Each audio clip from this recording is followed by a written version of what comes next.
Déjà, une petite mise au point. Aux Antilles, on ne dit pas la coco comme en France hexagonale. On dit le coco ou un coco. C'est d'ailleurs un ingrédient sacré qu'on utilise absolument partout. Pourtant, il n'est pas originaire d'ici. Le cocotier a voyagé depuis l'Asie du Sud-Est, transporté par les explorateurs et les courants marins pour s'installer durablement dans les Caraïbes au XVIe siècle.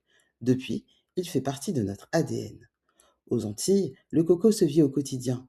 On commence par son eau ultra rafraîchissante, riche en potassium et en électrolytes. C'est le meilleur hydratant naturel après une journée au soleil ou après une grosse randonnée. Mais c'est en cuisine qu'il devient le roi.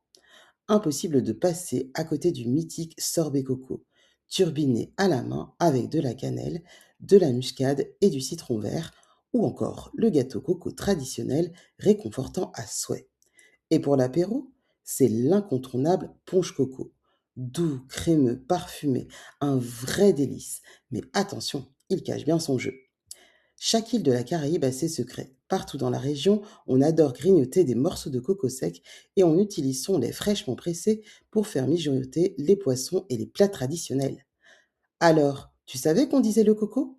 Dis-moi en commentaire quelle est ta recette préférée.